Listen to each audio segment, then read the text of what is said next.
As you walk through the valley of the shadow of hell, you will realize that there is something ahead. Something that lurks behind the dark veil. A veil that is beyond our own comprehension. Beyond the void.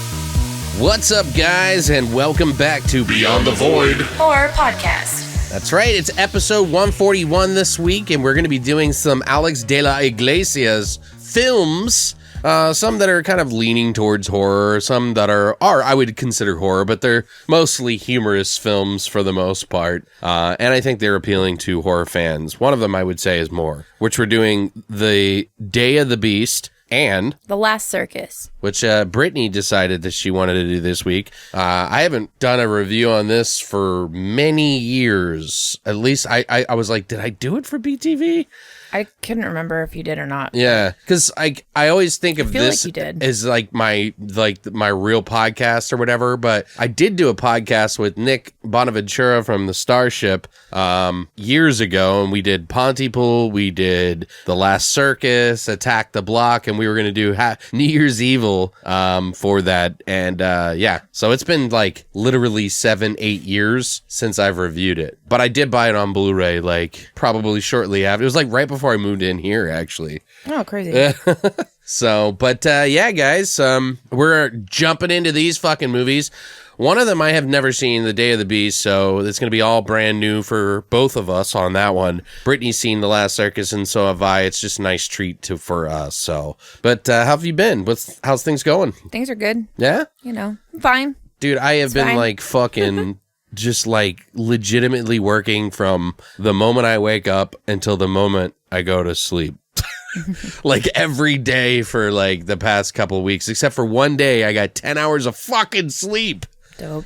By the way, guys, I want to tell you, we do have a new Reddit. It's called Beyond the Void Horror. So if you are a Reddit fan and you want to follow us there, you can follow us there. We always go and partake in scary movies as well on Reddit. So if you're a fan of that, do that. We also have a Discord. So if you're into horror or games or whatever, we have a Discord group called BTV Cult, and there's a link in the description of everything here in our episode below. So just want to let you guys know about that so that you know going forward. Plus, if you guys are into games, I've got like a series that I'm doing with Tryhard and fucking Jex that we've been having a lot of fun with. You guys should check it out. It's like a let's play. It's like this, like if people were sitting behind me while I play and like we make fun of the game. So I play this like Soma game. It's pretty fun.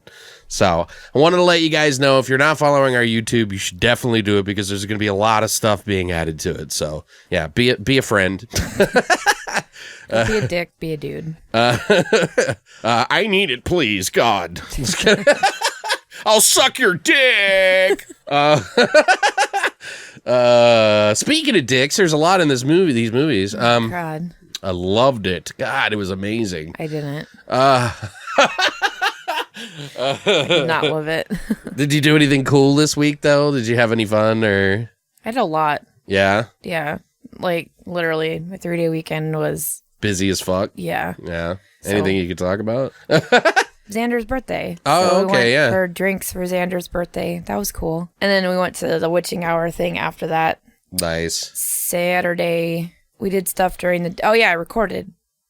You recorded? We recorded on Saturday. Oh, yeah. Yeah, and then Mouse and I went and got day drunk. Oh, shit. And then kiddie pool party at Mark and Sydney's house on Sunday, which was a blast. Wow, it sounds like you had some fun, though. That's good for the holiday. Fun was had. Drank way too fucking much. Dude, I was almost tempted to have you and I watch Godzilla, King of the Monsters. Oh, Gojira. That came out, huh? Well, it's kind of, yeah, I mean, well, for people who are privileged, they get to go see it on like Wednesday. Thursday night is pretty much tonight. It comes out today. Yeah, like any of the early birds that want to go see it can go see it late at night. And then tomorrow we're going to go see it in the morning. I was like, we can do it next week. I don't care. It's been getting some pretty divisive reviews, and I don't know what to think of it. Like, you know, like the first Godzilla of this, because this is the same one as the last one. Yeah, it's like supposed to be connected. Yeah. Which I had issues with because they kept cutting away from the action of the fucking monsters. I loved it. I saw it in IMAX, though. What I've heard is that if you're looking for human emotion and stuff like that, it's probably not going to give you the feel that you want. Like from 11 or from Godzilla? From all the actors. Oh, okay. Yeah, but if you're like into like seeing Godzilla wreak havoc and all these monsters wreak havoc, you're going to fucking cum in your mouth. Sweet. So I'm fine with that. I don't know. Maybe it's going to be so much. It's going to be like, yeah, maybe they should have added some like dialogue. It's going to be like whoever does the Transformers movies, Michael Bay. Well, it's Lots so of funny explosions. because the first movie got so much shit for like, one, cutting away from the scenes, but two, it was all the people. It was all about the people. It was still good, though. So like fast forward to today, now they're complaining about there's not enough. Because people are idiots.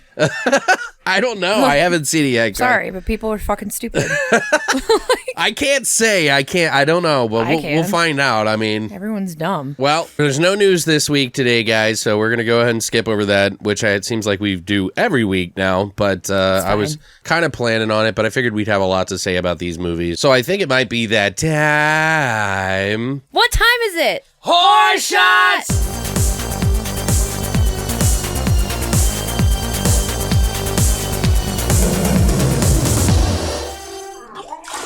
All right, guys, so now it's time to do our horror shots, and today we're going to be doing one based on one of the movies. Which one did you pick, Brittany? You found it. I got this shot idea from The Day of the Beast. Basically, without ruining too much, is they do a lot of LSD in this movie. In a ritual, yeah. But he's also just doing it randomly. Right, yeah. And he gives it to his granddad. But anyway, naturally, I said, let's call this shot the LS Diablo. Immediately, I thought of that scene, too, when I saw the movie. But I was like, well, we'll wait and watch the circus and see if the Last Circus and see. Yeah. So, for the LS Diablo, you're going to take a half... Clever. I know, right? Clever girl. I was so happy with myself. You're going to do half an ounce of lemon vodka, half an ounce of scotch, whatever your preference for scotch is fine, and half an ounce of Drambuie liqueur. You're going to shake it. Oh, wait. Shake it with ice. Strain it into a shot glass. Oh, Frencher. And then add a drop of virgin blood, or in this case, grenadine. Yeah, to top it off. Yeah. You have to have virgin blood to, finish rituals. Once you guys see this movie, you'll understand. And by the way, you might be able to find it on YouTube, but I don't know that it has subtitles, just FYI. It's a hard movie to find, guys, but that's besides the point. If you would like to try an LS Diablo that Brittany came up with, all you have to do is go to longlivethevoid.com and check out our hashtag Horrorshots section. Meow. That's it for Horrorshots. Horrorshots. So now we're going to go ahead and jump into our flesh and potatoes of the Day of the Beast and The Last Circus. Right now.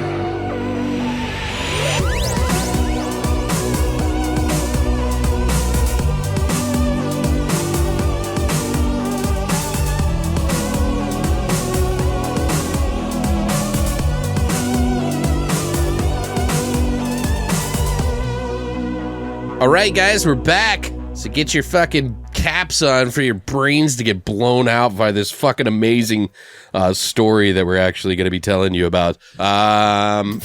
It's pretty amazing. I thought so. Anyway, you will never see a movie like this.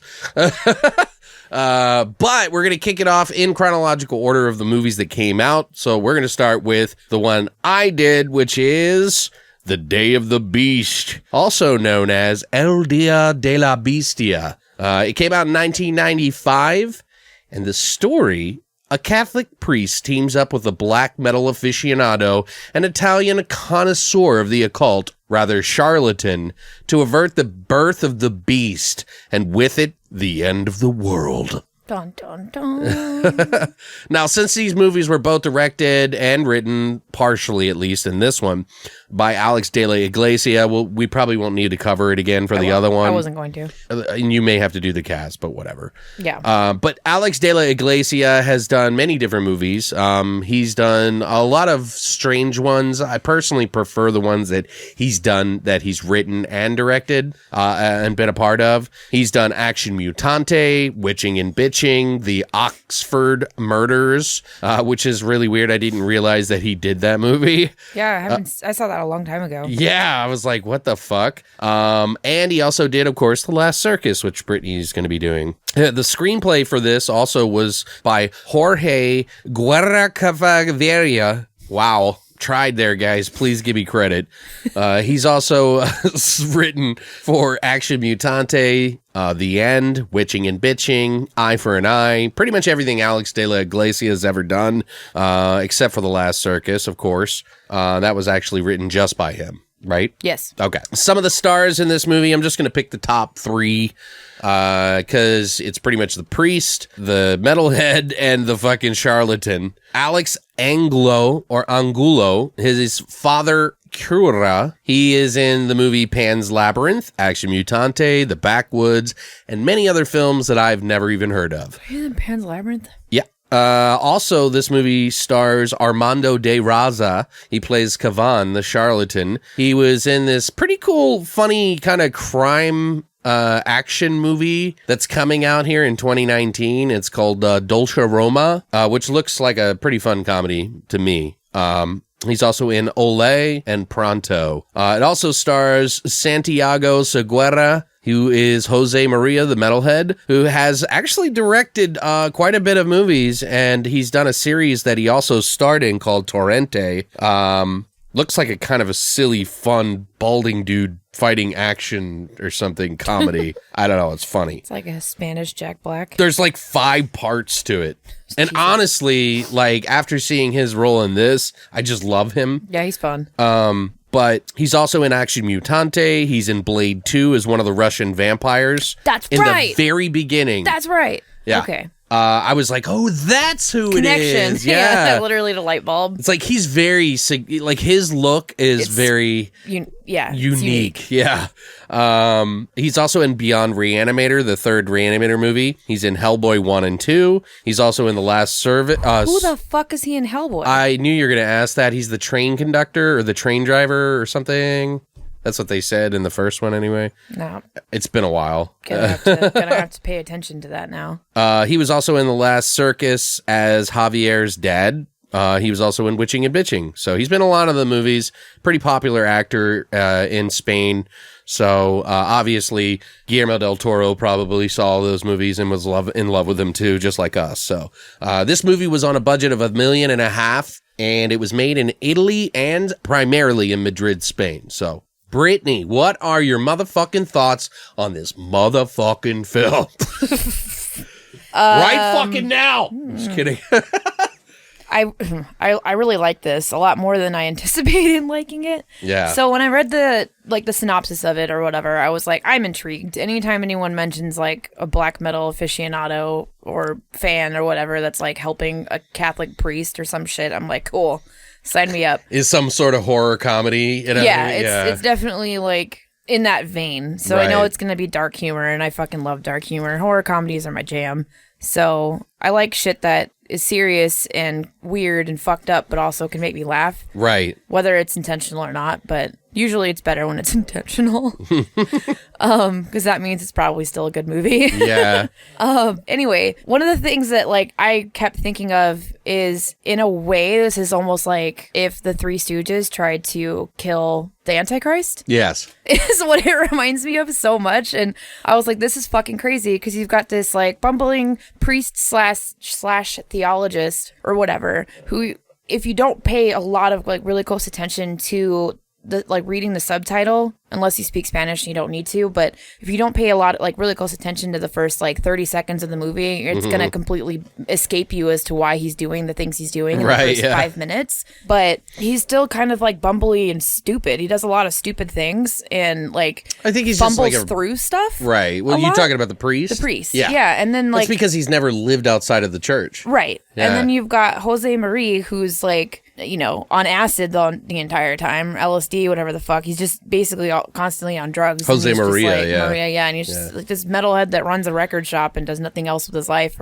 And he's stupid and hilarious too. And then you've got, what's his name? Kavan, yeah. Kavan, he's the character like Kavan. He's basically like mind reader, right. future teller, whatever the fuck he's supposed to be. Armando de Raza is his real name. But yeah. So he is like... I was trying to think of who to compare him to, but I'm thinking of magicians. The only thing I can think of is like the TV show in Ghostbusters 2 that fucking Bill Murray did, where he was like the charlatan playing like doing this spoofy show. Oh, so yeah, I mean he's basically just like he can supposedly tell the future. Yeah. But he's like a weird, like gothy kind of like he reminds me of like Voltaire. Well, yeah, or like a magician or something. Or a magician, yeah. He's like like David Blaine and Chris Angel put together. Yeah. But Spanish, and it's super weird. But which was hilarious. But just watching them like fumble through all of this together is like really fucking funny.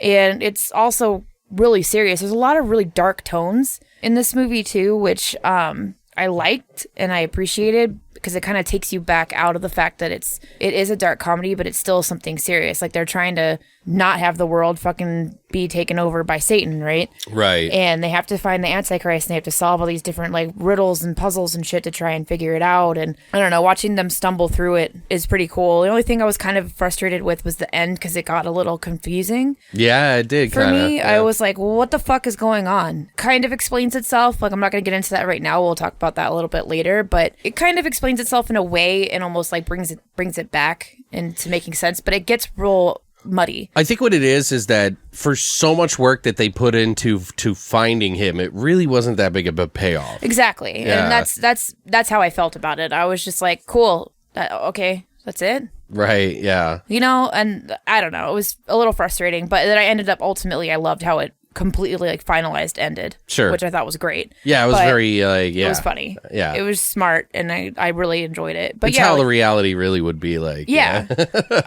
But you mentioned like you're not gonna see a movie like this anywhere else. You're really not. This is like it's its own unique entity. I've never seen something like this before. And I've seen movies that attempt it, but not it's not like as they well. kind of try and follow it in their own ways, like to try and make it like unique in a sense. It always gets too spoofy. Yes. Like too much. Like they go over the line. Exactly, that's the problem. But here he found a way to like tightrope walk this line of keeping it very serious and really good and also make it funny without falling into spoof land. Right. And that's fucking talent. Yeah. He does a really, really good job. And like I think that's kind of something that is prevalent in like most of his films because he does the same in The Last Circus too. Okay, yeah, well, no, I definitely agree. Yeah. So he, you know, and other works, I'm gonna watch more of his stuff now, but I kind of want to see if that's something that he plays around with a lot because in like one interview that I found with him, you know, he's like he says he's not a funny guy, he's not a comedy writer, but I'm like, you are. Shut up. You know what it is? It's just because he's got like very dry humor. He does, and it's humorous. Like, you know, some people find it funny, and that's fine. And I'm like, I think you're funny, but whatever. So, especially in stuff that he actually just like writes on his own. Like, I'm like, you're a funny guy. Like, you have jokes. But either way, it's really an enjoyable movie. Some people aren't going to like this. And I mean, I don't really understand why, but I guess I could kind of see why someone wouldn't necessarily enjoy it. I definitely think it's worth a watch. It's a cult classic film for sure. Oh, yeah. For sure. It's so fucking bomb. If you can find it, watch it, give it a chance. Overall, I would probably give it like 8.5 out of 10. Oh, really? Okay. Wow. Like, I really liked it, and I for its time really enjoyed it. Yeah, especially for a film from 1995. It doesn't feel like it's from 1995. Like I feel like I wasn't expecting that from you, to be honest. No, I really enjoyed it. I had to go back a couple of times to like rewatch some things because I would miss some of the dialogue. Yeah, the dialogue because I'm so like focused on what's going on. It moves. It's fast. Yeah, and they don't separate out the characters that are talking with the dialogues. You just have to try and remember their voices to figure out who it is. But I mean, it's just there's so many funny things about it, like in here that. Just it's very much literally like Three Stooges trying to hunt down the Antichrist. It's funny you say that. I got a comparison to it that I think you'll be like, oh wow, we actually were thinking the same thing. Yeah, it's I loved it. I didn't really think I would like it as much as I did, but I really did. Okay, so 8.5 out of 10. I feel like. For me, I would say, it's the movie. First of all, the concept of the movie about these three ragtag group teaming up to fucking kill Satan sounds like a bad joke. Yeah. Like a priest, a charlatan, and a metalhead walk into a bar. Yeah. You know what I mean? It's like, set up for a stupid dad joke. Right. Like just the story of the priest in this movie alone, the fact of like that he wants to get as close as he can to Satan by committing as much evil as he possibly can to kill him is a very interesting concept. Even though it's kind of ridiculous, it's just interesting. And years ago, I had heard of this movie. There used to be a website, or actually used to get these paper, like a paper magazine that would be this thing called Video Junkies. Mm-hmm. And Video Junkies where you could like order all these movies from that were, I don't know, it was just really hard to find shit that you couldn't find. It was before like torrents and stuff like that. I mean, I think there was like LimeWire or not LimeWire. It was like Napster. Oh, God. But like, you would take like fucking, 5 hours to download one fucking song like back in the day. But anyway, it just kept getting pushed down to my list, and I don't know why I did that. I think it just like the trailer never really encouraged me to go see it. I had heard that people said they liked it, and then surprising to me that you hadn't seen it before now. No, I mean, I had seen some of it, but I never finished it. Like, I was like not in the mood for it. At the time, I was like looking for like the grittiest, like fucked up fucking shit. Yeah. And it just kept getting pushed off. So, and then I think I remember one of our listeners, and I apologize if I forget your name, but somebody was like, oh, you should do that movie. I would love to see that movie. So here you are. Here we are. We're here now. Good thing. I'm also a huge fan of The Last Circus, so I saw that before I saw this, and as I mentioned before, me and Nick did the episode on that, and I just fell in love with him. Fell in love with Alex de la Iglesia with that movie. I just was blown away by it. So this little nutty movie, though, it has a really big concept, I think, and it's actually really not that bad at all for, barring a few moments that have not really aged too well. But I think Alex de la Iglesia is kind of one of those people that likes to he doesn't shy away from things. Yeah. Like different characters and stuff like that. In his mind, I'm sure it's probably just like, these are just characters, calm down. It takes a little while for this movie to kind of kick off at first, until it gets into like the second and third act. That's where it really just keeps going and going. But I really liked it. I think it's really quirky. It's a lot of fun. He's pretty well known for doing a lot of really weird ass films anyway. So I kind of knew that it was going to be better than I thought it was. But for whatever reason, I was like, man, I hope it is. And I was actually pleasantly surprised. So he's really good at turning batshit concepts into like actual movies shit that works. Yeah, like you said, the tightroping thing, which I really agree with. Not all of his movies are like a perfect dismount off the bars, but they are still unique in their own right. And this is definitely one of those movies that I think is very unique and enjoyable. It really does kind of push the boundaries. A lot of his movies also push the boundaries a lot with the storytelling, because while a lot of American audiences, like, they have these like stupid morals and stuff like that, he really shows the underbelly of things, and I really like that. He's just rarely ever tropey. You know what I mean? Like, you can watch his movie and think you know what's going to happen, but you won't. Yeah. Like, I mean, this one's probably the most tropiest of them all, and it's really not. So, right. But it's a lot of fun. This is not a perfect film, you know what I mean? Like, all the way through, like we mentioned at the end, it's kind of jarring. Like, they spent so much time getting up to this like payoff, and it kind of doesn't land there. But But it's a lot of fun watching a few idiots run around causing mayhem, sinning. The way that they followed the clues to get to Satan was like probably my favorite thing. Like how they were piecing it all together. Like some people would be like, "Oh my God, it's a sign from God." Like on this thing, I just saw Jesus in bread. I need to go buy more bread or something like that or whatever. And these guys are doing it in the same way, only for Satan. So they're like trying to track down Satan in this whole fucking movie, which is pretty funny. Or the Antichrist rather. But to get to Satan. Right. To kill him, the Antichrist. Yeah. And also, or if they can, Satan. It's a little bit long I think for some people. It is a little long. Some of the jokes don't always land, but it's just so fucking ridiculous. It's hard not to be glued to the screen for most of the movie. Seeing what happens next. And in a lot of ways, the movie reminds me heavily of the aesthetic from Sam Raimi's movie called Crime Wave. Sam Raimi is notoriously known for being interested in the Three Stooges and has applied that to all of his films for the most part. Very... like how they use the camera and stuff like that. Like, it's all very similar to that. And, like, the kookiness of some of the characters. If you've seen the movie Crime Wave, then you'll 100% know what I'm talking about in the style. Especially in the very beginning of the movie. It's kind of like, I don't know, it's wacky as shit. I love the beginning of Crime Wave. It's just great. But it's tonally similar. I don't know how to explain it, so... And if you're looking for a bit of a silly version of sinning with drugs and weird shit, you probably will like it. It's not going to make everyone laugh like crazy, like maybe like Brittany or I. But like I mentioned before, it's unique. The sheer amount of connections that they make tracking down Satan is fucking impressive.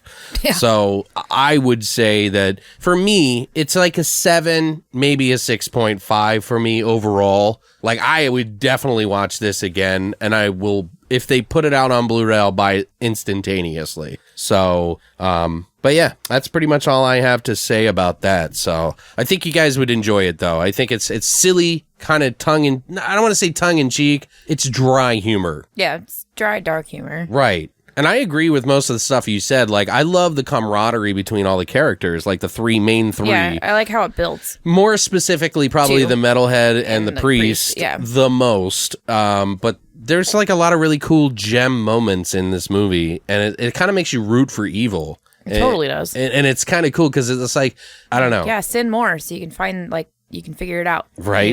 It was fun. Yeah, I definitely agree. I like cheerleading for sin, so. There is some trivia on this movie, and this is probably going to be in our spoiler territory. I tried to organize it so that it got more spoilery on, but there's really not that much trivia. No, there's not on the Last Circus either. Yeah, I mean, I have the Blu-ray of the Last Circus, but... Oh, there's a making of on that.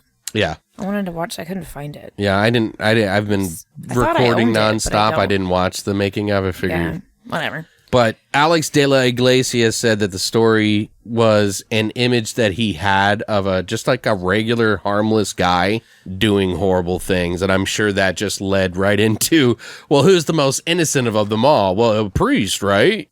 Supposedly. So that's how he got his concept for that. And it just spiraled out of, from that thought. Apparently during the shooting, the crew, and specifically Alex de la Iglesia, received various death threats from so-called Satanist groups while they were making this movie. Weird. Yeah. So I thought that was kind of interesting. Also, there was a claim that this movie's story was plagiarized from an unpublished novel called La Luz, which is The Light, which was written by Tomás Cuevas. And it was basically a company. He worked with this guy in this company, and apparently Alex de la Iglesia worked with him, I guess, at some point in time. And then this claim apparently has been defended. This is what it says here by a 20-minute amateur documentary called El Lado Oscuro del Clan Almodovar, The Dark Side of Almodovar's Clan, in which a distorted voice lists proofs and coincidences movie novel to defend the accusation of plagiarism. So it was apparently rejected in court too. So I thought that was interesting though. Yeah.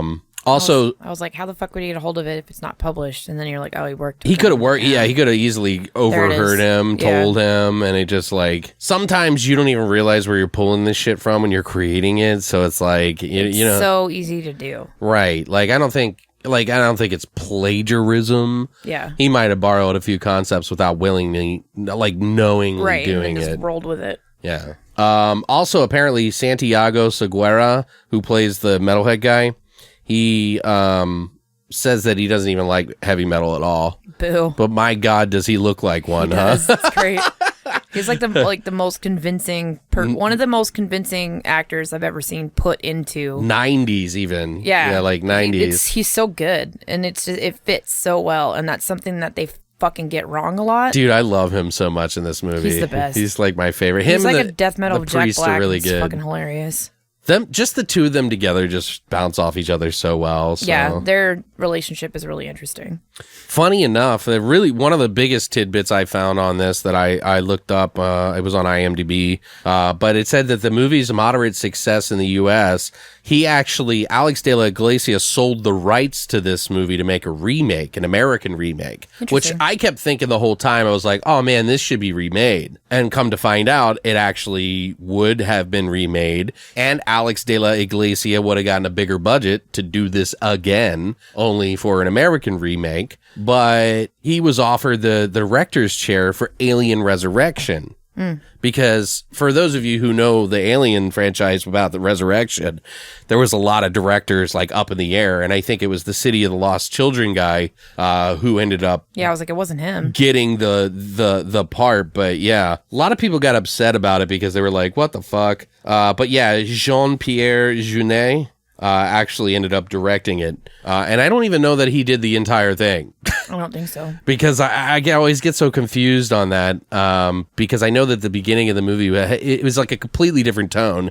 And if you've seen any of his movies, like City of Lost Children, Delicatessen, I think even Amelie, they're all very like kind-hearted, like gentle-spoken things. So him doing it was weird. But anyway, he got offered the chair for director of Alien Resurrection, but neither of those projects ever came to fruition. Crazy. So he never even got the part or anything. So I wonder what it would have been like. I wonder who they would have cast. I think it would have been pretty cool. Who do you think would be a good role for each of those roles? I feel like I could see Nick Cage being the charlatan. Yeah, that'd be dope. Like him being the fake guy. Like he'd be good at. Yeah, he'd be good. Right. And then that's such his personality. Who would be the priest and who would be the metalhead? Like, do you have anybody in mind? I think I would cast Jack Black as the metalhead. Just saying, I thought about that because he looks like a Spanish Jack Black. But he might be a little hair. too much. I don't think so. He's like in more recent stuff that I've seen with him. He can like reel stuff back. Okay. I don't know. I feel like I've always been really like, impressed with him lately. I feel like they always got him like on a leash. Yeah. I feel like although he does have kids, so maybe he doesn't unleash the fury. I love him so much. Like he has a YouTube channel that he does with his kids. Aww. And they edited and like and film it and shit. Yeah, I thought that was really. He's just so great. Everything about him is great. I mean, there's people that would argue that, but like, I mean, I don't care if you think he's funny or not. He's just a great person. I could see him doing it though. So Nicolas Cage, fantastic. And then him playing the metalhead. Who would play the priest though? Because it's got to be somebody that could. They need to be able to go back and forth between funny and silly, or silly and serious. Yeah, but who would be that? God, they would probably go too wacky with it. I think so. And that's why I feel like I think Nick Cage could work for either. I think it would need to be a little bit more serious. So that's why I was like nervous about even saying Jack Black, but he is the first person that came to my mind too. He'd be great. But I feel like he might be a little too over. Let's just do what everyone does. We'll cast Dwayne The Rock Johnson. Oh no! Just kidding. No. I don't hate him, but no. Dwayne The Rock Johnson. He's in every movie ever made. Fuck, who is a good, who would play a good priest? Ooh, what's his name? That plays the leprechaun in, the leprechaun character in, fuck my life. What? That TV show that just came out last year. I have no idea what you're talking about. Oh my God. American Gods. He plays a leprechaun Oh. character in American Gods. He plays Pornstache in Orange is the New Black. That dude. You think he would be a good priest? I think he would be good. I don't know. He's a little good too- actor. He's a little too burly. This He's not burly. the fucking Irish guy? Yeah, I like him. He's like a fucking beast. He's just tall. He's tall and skinny. Yeah, but I would think of someone that would be shorter, a little bit more meek. I think he would work though. I like him. Just can they be older? I mean, they would kind of need An older to be. character? Yeah. Ian McShane. Ian McShane. And like, He's a good actor, and he's not hunky. He's older. He's Right. not necessarily hunky. I mean, I think he's super hot. I don't know. Like, I if you can't think if you of just one. look at so- him, I feel like he could definitely play a priest. I don't know. He's so like rough, and I can't think of anyone else to really like. Everybody's probably like cringing at all of our choices. I don't think There's so. like one person, like every single person has an issue with one of the characters we Probably, picked. Yeah. it's fine. But whatever, guys. We're just theorizing who it might be, who it would be. Let's cast Scarlett Johansson because they cast her and everything too. Oh, as Mina or whatever. Yeah. I was gonna say as the priest character. We'll make her it a girl now. She's the hostel, She's- the hotel owner. Yeah. Anyway. Well, there are some scenes, obviously, that we're going to talk about, and there was quite a few in this one that we're probably going to go down the list. But what was your earliest scene that stood out for you? The first like 5 minutes of this movie are probably like my favorite. Really? Not like my favorite entirely, but they're pretty great. Okay. So it's what like drew me into being interested. What particular essentially. scene? So the first one, when he's he's talking to this other priest and explaining to him about how he knows that the Antichrist is going to be born such and such, whatever. He's got to like go kill it. He figured out the code. Yeah, he's figured out the code, and he's saying he's basically going to go sin a lot or whatever and try and the guy basically agrees to help him. And then all of a sudden, a giant cross falls on top of him and crushes him. And I was like, cool. Guess you can't help, but okay. So then he like ends up in the city, and he's just like doing a bunch of random sinning, like Just little things. Like he does something small and then graduates to worse and worse Yeah, things. he steals a homeless guy's change. He takes change out of a homeless guy's little cup or whatever, and then there's a guy that was in like an accident or something, and he comes up to like make it look like he's gonna give him last rites or whatever. Yeah, and the then he, police like, officer says, "Can you give him the last rites?" Yeah, and then he leans to him, and he takes his wallet and tells him, "I'll see you in hell." And I was like, "Holy shit!" And then my favorite part was his walking down the street, and there's like a street performer that's like standing up on like a ledge. One of those like couldn't tell if he's supposed to be a mime Yeah, or if he he's like was. one of the silver painted people. Anyway, at one point he's just like holding still, like trying to be in character, and the priest just like looks around for a second and then pushes him, and he falls backwards like down this like subway hole or whatever. And I was laughing so fucking hard. Yeah. I don't know why, but it was so funny to me. Yeah, no, those are all great moments. It Yeah, was for so sure. good. So fucking Because he's ridiculous. such a tender guy. He Like looks he's like a sweetheart. that's why I was saying like I couldn't just picture Ian Shane like as just a sweet guy 100%. Yeah. Like, you know what I mean? It has to be someone that you just like oh, he's not a aw. I look at like a aw person. Yeah, you know what I mean? Because he's cute in this movie. You know what I mean? Like, He's cute. Yeah. but he's also kind of cool. Like when he gets like into He's it. like sort of a badass. Yeah. He's a fumbly badass, but he's got some badass chops. I love when he goes to the record store where he meets the metalhead, and he's like, hey, what's up? What do you like? He's like, kind of like, why are you here? But then he's like, also like, holy shit, the priest loves metal. Fuck Yeah, yeah. fuck yeah. He's like, well, what are you looking for, man? He's like, anything to like satanic or anything. And then they're like, he's going through all the records and stuff like that. Apparently they had some stuff in there that was like in Spanish, like AC/DC, but in Spanish. Yeah. You know, and like they had other ones that they couldn't use. But I saw Slayer, I saw Cannibal Corpse on the wall. He said Iron Maiden.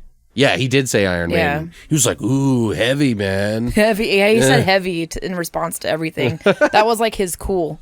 He would say heavy, and I was like, hilarious. But the reason I bring that up is because he tells the priest to go to his mother's. Yeah, it's his mom's hostel. His mother's hostel where he lives with his dad and this other chick named Mina.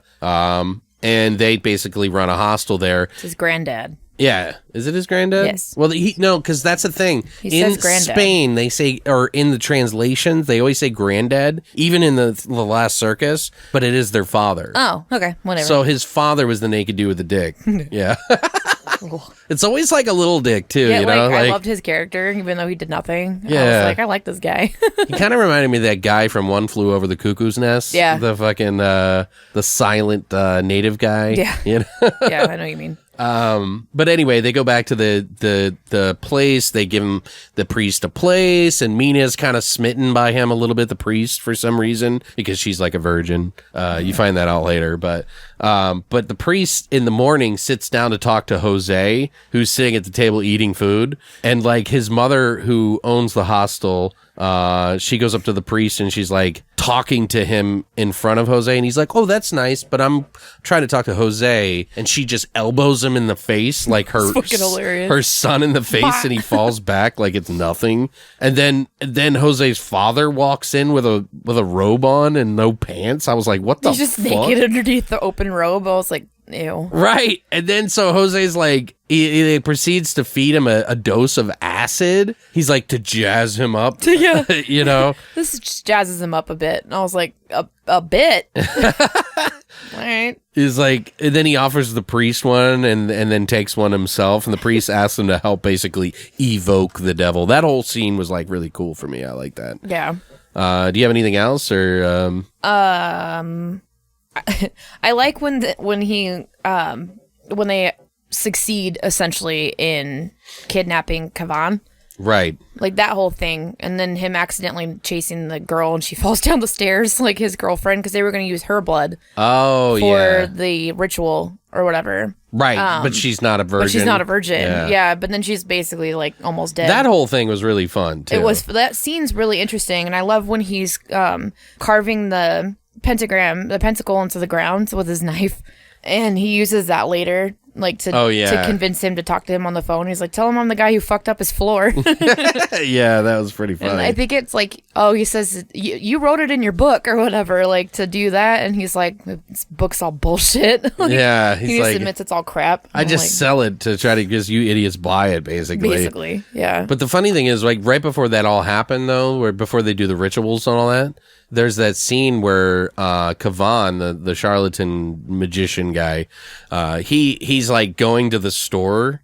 Yes, I love that part. The convenience store. Yeah. That's one of my favorite parts. I can't believe I almost forgot about that. That's the scene I told Mouse about. So like, it's funny because like it's before the priest finds where he lives. Yeah, and that's how he finds because the priest is trying to track down Kavan to get help to find Satan, and meanwhile, like Satan's like basically all over the place, right in front of him. Yeah, and like there's this like group of hoodlums that they talk about on the news who are like fucking killing people and burning bums alive. Yeah. In the streets, and then they like clean up the streets. They write on the wall or something. They write clean up Madrid. Clean up Madrid, yeah. And they set the homeless on fire and like rob convenience stores and stuff. So the priest is like doing all this supposedly evil stuff, but really it's like nothing compared to these guys because they're just murdering people. Mm-hmm. But like Kavan's going to the store and these bunch of guys like run out of the store and he walks in and he and he's like grabbing a bottle of champagne next to this dude who's got his neck cut open and his head bashed in, and he's like broken the glass in the cooler right next to the fucking champagne. He like practically has to step over his body. Yeah. Goes to the front and he's like, "Here, you can put that in the counter, in the cash register. That's more than enough." Yeah. Because the guy behind the counter's dead. Yeah, like everyone's dead and he's just like doesn't even care. And I was like, wait, does he? I don't think he noticed. I was like, are they trying to say that he's like Satan or something? Because at first I was like, oh, maybe. I think he was just so out of it, like not paying attention. Right. That he just, because I've been there. Like I've totally like missed like obvious things a million times. Yeah, but that was pretty super obvious. Sidetracked. But yeah, seriously, I was like, all right, then either he's seeing it and ignoring it, or he just is oblivious as fuck. I think he just doesn't care about anybody else's stuff but himself. Maybe. Yeah. I don't know, but I loved that scene too, and I can't believe I forgot it. I skipped over it. Right. But the funny thing is, when you were mentioning how she needed to get the blood, and they're like, she's not a virgin, trust me. Yeah. And he's like dragging her up the stairs, banging her head. With them titties, she's not a virgin. Those are great titties. She was actually in a James Bond movie. Really? One of the last She one of ones the with babes? Pierce Brosnan. She a Bond babe? Bond girl? Yeah, she was. Well, she was. I don't know if she was like one of the main ones, but I know she was in it. Dope.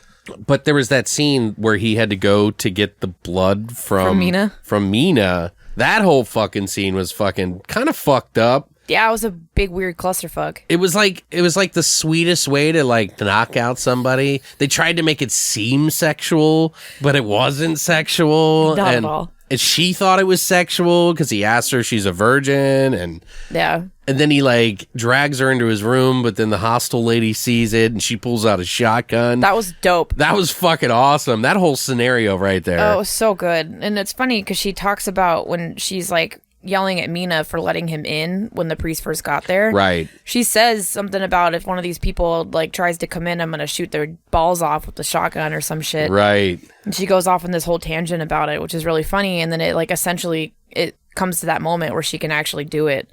And she goes and gets the shotgun and I was like, fuck yeah. Yeah, like, he dives under the bed too and she shoots his ear off. Yeah, it was so fucking... How this guy doesn't die in the many horrible things that happened to him from this point is insane to me. God must have been on his side. I guess. But yeah, and then he ends up fucking like kicking her down the stairs and she gets stuck by her dress upside down. She's chasing him and then he trips her or something because she's about to kill him, and she hits every banister of the railing all the way down because she falls like it's one of those like I didn't realize there was staircases that go all the way around the walls, so it's like but it's like really close together, so she's like hitting every railing on the way down. I was like, how many fucking stairs are in this place? And Mouse is all apparently a lot. I didn't even realize there was that many. It was hilarious. And then she's all just hanging there by her. She gets caught by her dress. You don't even know she's dead, really. She's totally dead. You think? Yeah. He apologizes for like killing his mom. Oh, he did? Yeah. Oh. Well, no, I don't think he apologized for killing her. He says something about it. Oh, yeah. And then he accidentally killed his mother. Because he just shrugs it off. He's like, oh, whatever. Yeah. She's a bitch anyway. It's fine. So remember, and because we did the horror shot, they did that like whole ritual. Yeah. Which was kind of cool. Because they show the black Phillip goat. Do you know what I'm talking about? That comes up on its hind legs, and that's when they all believe. Well, that's when Kavan finally believes. Right, because he thinks it's a joke, yeah. Yeah. He just thinks they're crazy. I love when they're doing the ritual, and he was like, you got to cut your finger, and you got to put it on the fucking note, and now you got to burn it. And he was like, is that it? He's like, yeah, that's it. That doesn't do anything. What did you think it was going to do? Yeah. In walks a goat. Right. Black goat, and you're like, okay then. And then he gets a message on like the burnt paper. Right. I thought that was really cool. Like where they found letters in the burnt paper, and then it says, this isn't a game. That's cool. Yeah, they're like, there could be 9,760,543, different combinations, and the fucking metalhead stupid guy figures it out literally in like that instantly. Yeah, dumbass. He's like, oh, it's so cool. Constantly frying on acid. Yeah, hilarious. I like how the whole thing leading up to how they find where to find the Antichrist, where it's supposed to be born, like to find the devil's mark. Oh yeah, that's interesting. Yeah, they really spent a lot of time on that. Like they did, but it's cool. Like the build up to that actually pays off in the end. But one thing that I thought was really funny is it's gonna sound kind of weird, but in like girls' underwear, if there's no tags, at least in like all the underwear that I own that doesn't have tags on it, they put a mark exactly like that. Really? In the back part to mark where your butt's supposed to go on the underwear, like the butt I didn't part know of the that. underwear. That's funny. Some of it's the front of it, just depending on like the brand or whatever. But yeah, it made me laugh because they already compare the fucking uterus and like ovaries and fallopian tubes and shit to like a to Satan. The Baphomet's head or whatever, to like Satanism. And I'm like, That's funny. we're the mark of the beast. We are all Satanists. Women are Satan. You're welcome. But I just thought that was really funny. I was like, where have I seen that before? And then I got dressed the next morning and I was like, that's where it is. I really loved how they follow all those loose lines to Satan. It's cool. And then from that point on, it just gets kind of weird, but... Yeah, the one thing that I thought was also really funny was when they were... The metalhead, Kavan, and they're on the fucking lights, and they go out the window, and he's, like, dropping, and they're, like, catching him so he doesn't die. He's like, whatever, I can fly! And they're blitzed on acid, like... Yeah. And he's just like hanging. He's laughing the whole time. Yeah. Which is like really like it's like a weird moment, and he does it more than once too. So it's This like is why I think Jack Black would be great as that metalhead. oh, that would be funny with him, huh? because he would kill it. Yeah, that's true. That part is pretty ridiculous. So good. He would. That's a good I would point. love it so much. He would make that funnier to me. I mean, it was funny, but it was also like, what the fuck are you doing? Like, Right. But I think he would be great in that scene in particular. But I like when they go to the he goes to see that band, like Satanica or whatever. yeah, with a K at the end. I was like, that's a dope ass fucking club. Yeah. With the band behind a chain link fence and then the girls going that actually look cool. Well, it kept saying it was Inferno, Inferno, yeah. and then they were like, well, that means hell. Yeah, they were calling it Club Hell. Yeah. But it just says Inferno They're everywhere. like, perfect, that's the place. Like, so the priest goes there because he's like, well, it is hell, so maybe I can find Satan there. And then there's like happens to be a pregnant like metalhead chick. Yeah. And he's like trying to touch her stomach and shit. Like, what the fuck? Then he gets his ass beat and his head shoved into a fucking Oh, urinal. yeah. Yeah, he gets That was kind of dark right there. Yeah, he gets his ass fucking kicked by like 5 different people. Then they throw him head first into a urinal that breaks, like a ceramic urinal. And I'm like, how is this dude not dead? Yeah, and that was very clearly not him. Shortly the after that, actor. he flies out of the car. I'm like, what in the fuck is going on here? Like, how are you alive? Right, and then Kavan, they bump into Kavan, and Kavan is actually like finds out the marks, explains it, and he's as he's explaining, he's like, I found where the marks are, and they're like, well, where is it? And he's like, turn around, and it's like, oh. Yeah, it was dope. That scene was cool. I liked it all backlit like that. It looked really cool. They hear a baby crying too, and it's like these homeless people that have a baby, I guess, and then all those guys that were like killing all those people are there and attack them, and they shoot up the baby and anyone who's like whatever's underneath this like cardboard box. yeah, so it kind of makes you wonder, like, well, was that the Antichrist? I think it was. Why would they shoot their own? I don't know, and that's like when I read synopsis back, they say that the priest shot them, and I'm like, no, he didn't. No, he didn't. Yeah, it was one of the them. thugs. Exactly, and that's what I got confused about. But then they find out that one of the thugs is actually Satan. Right, because the priest sees him as Satan. I think maybe he was like, I can just do this shit myself. At that point, maybe Satan was just like, fuck it. Like, they figured it out. They're gonna kill him anyway. So then they just tried to kill the priest in the process, and then the Antichrist just was collateral damage. I That's don't the know. only way I can It is a little justify it. confusing because, like, they do show one of the thug guys who just suddenly walks around on hooves. I and liked this his weird, I liked like, that character. That beast creature was cool. he has like this weird, like, deer-looking face, and I'm like, what the fuck? Like, I mean, it's cool, but it's very anticlimactic. And then at the very end, it flashes like the priest shoots over his shoulder and shoots the guy who was a thug who was also Satan. Yeah, the one thug supposedly Satan. And then he kills him. Right.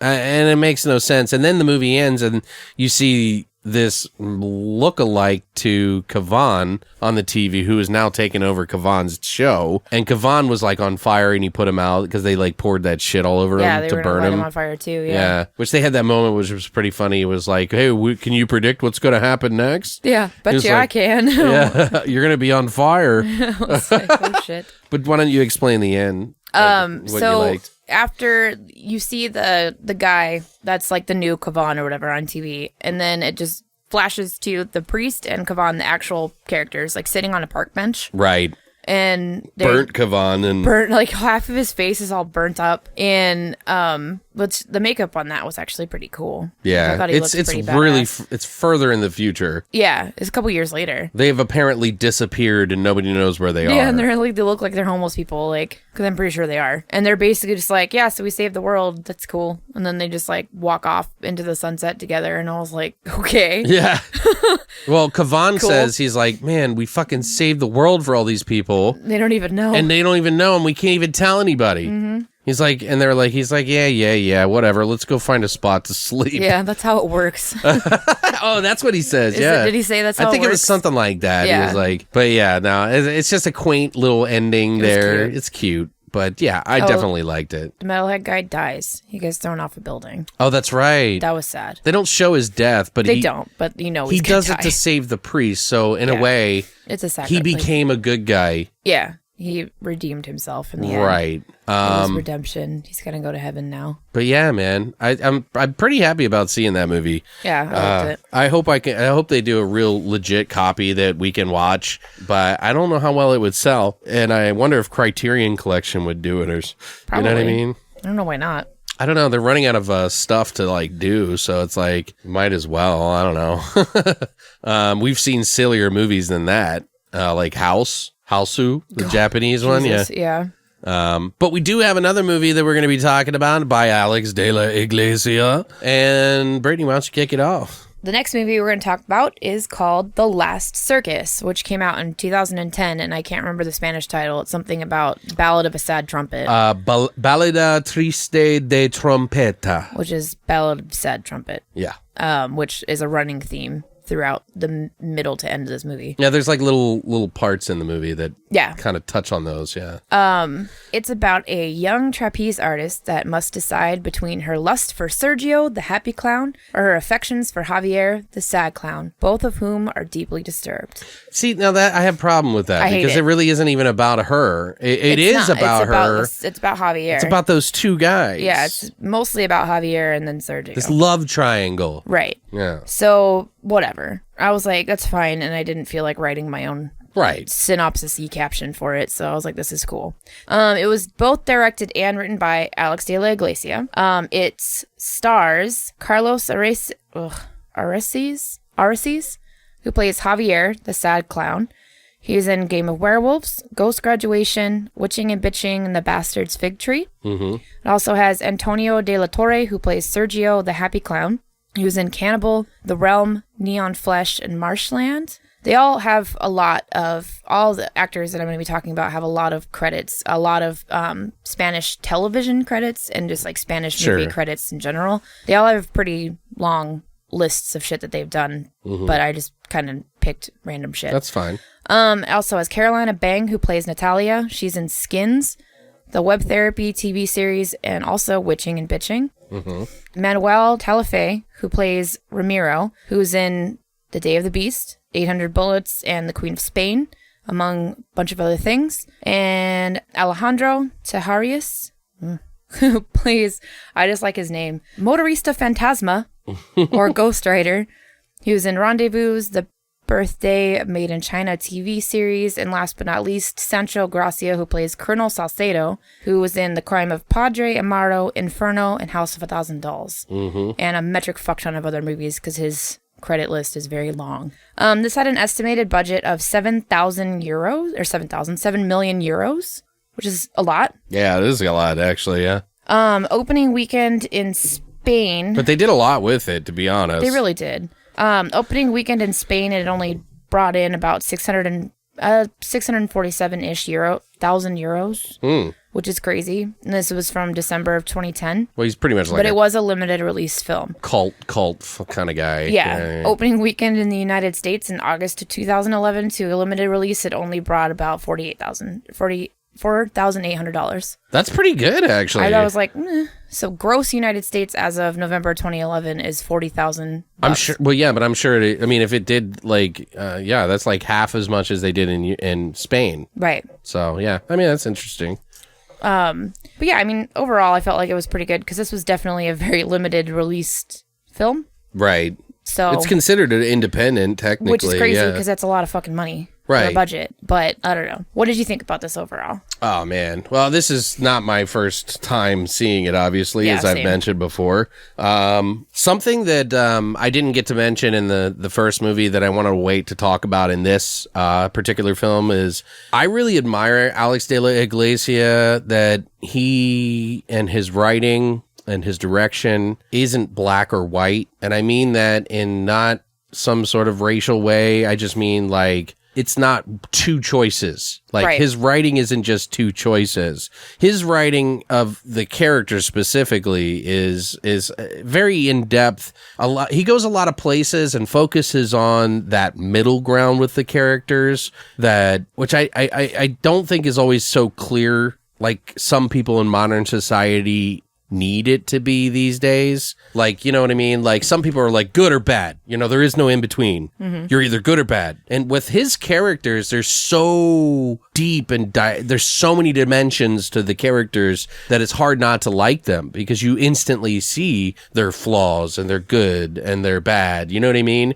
And he really blurs that line pretty heavily. So it's every character, right? Too, even and like that has the smallest role, right? And I love that, amazing. Dude. Like he shows their flaws like a real human being, even though his kind of the way he does things is really different, but. You know, I think he shows like how good people do bad things or are flawed, while bad people can do good things and have good possible things that they do, or just that the world and our emotions and relations are more complex than most movies portray, I think. So, but I think if you're looking at it from a realistic perspective, I think we're all a little broken in some way. And I think he's really good about shining a light on that, even if it's a silly kind of movie.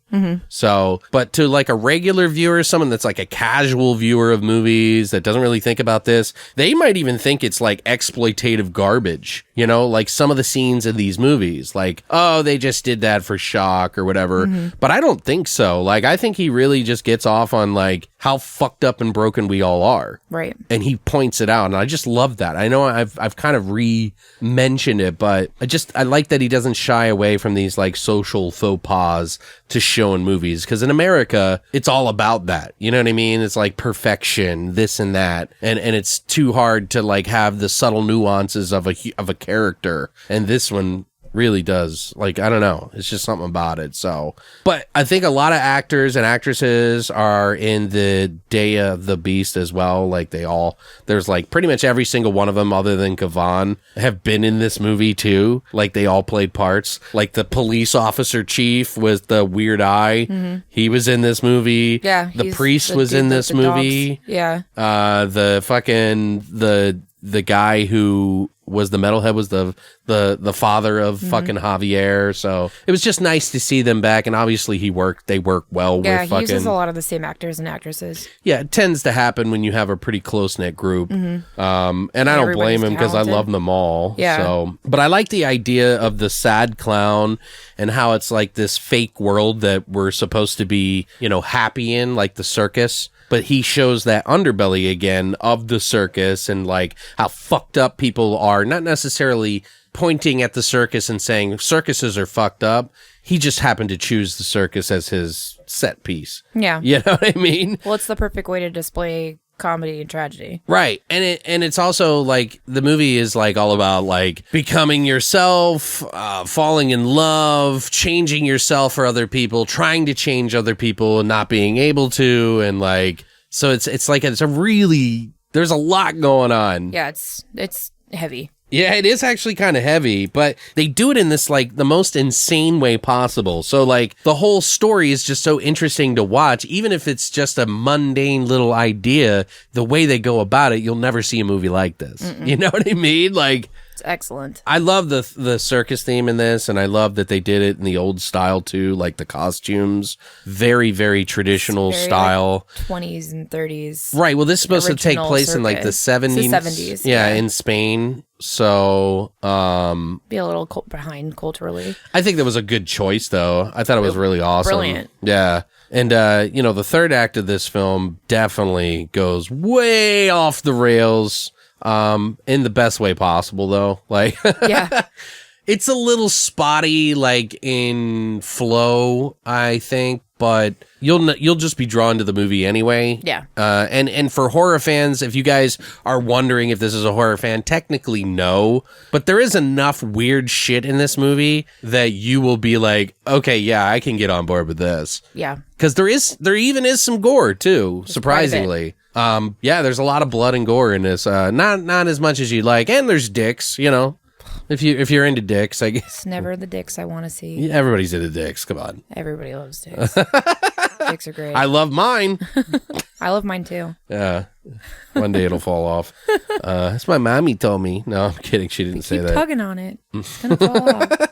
But I don't know. I think it definitely has enough in there for you guys to enjoy. If you can get into cult films, you can definitely get into this one. But it is definitely not a horror, quote unquote, film. Whatever. So, but it's definitely, I think it's fine. So, but what about you? I mean, you've obviously seen this before, and yeah, I love this movie. It was her suggestion. So. I absolutely love this movie. I'm obsessed with anything circus or clown related, period. So, because I have a big old clown fetish. I've said this a million times. It's not a secret. Anything circus too, especially like dating back to like the 70s and prior circus, like the older the better. I'm super into it. I love old-timey freak shows and Circus X and shit like that is fucking brilliant to me. And I like when they go back to those time frames and those time periods. Sure. And this movie it's kind of a political film in a way too. Kind of. Which I forgot about from seeing it the first time. But the first probably like 20-ish minutes